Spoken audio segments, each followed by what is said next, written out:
개인회생 절차에서 변제 계획 수정은 이미 인가된 변제 구조를 현실 상황에 맞게 다시 조정하는 절차입니다.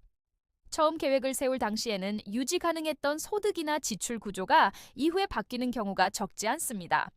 대표적으로 소득 감소, 직장 변경, 사업 중단, 질병, 가족 부양 증가 같은 사정이 발생하면 기존 변제금을 그대로 유지하는 것이 어려워질 수 있습니다.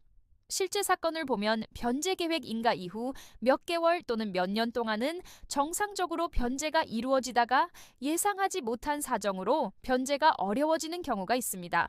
이미 성실하게 변제를 해왔는데 외부 사정으로 계획을 유지하지 못하는 상황이 발생하면 채무자 입장에서는 절차가 중단될까 걱정이 커질 수 있습니다. 기가 찹니다. 하지만 이런 경우에도 변제 계획 수정이라는 절차를 통해 회생 절차 자체를 유지할 수 있는 가능성이 존재합니다.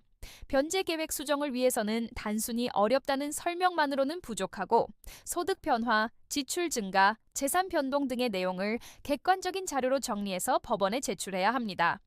법원은 제출된 자료를 기준으로 현재 변제 능력, 기존 변제 이행 상황, 향후 변제 가능성을 종합적으로 검토합니다.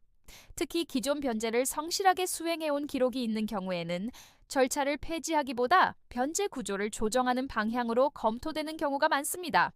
법률사무소 아신에서는 개인회생 사건을 진행할 때 처음 변제 계획 인가 단계뿐 아니라 변제 진행 중 발생하는 구조 변화까지 함께 검토해왔습니다.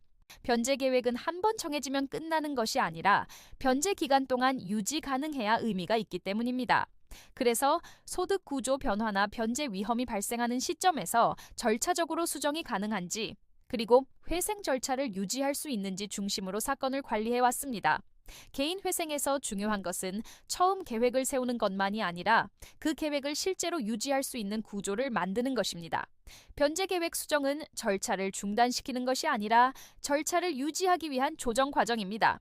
이러한 기준으로 개인 회생, 채권 추심, 강제 집행까지 연결되는 흐름을 함께 검토하며 사건을 진행하는 곳이 법률사무소 아신입니다. 변호사 상담이 필요한 경우에는 본 영상의 설명글을 참고하시기 바랍니다. 구독과 좋아요는 보다 꼼꼼한 법률 상담에 도움이 됩니다.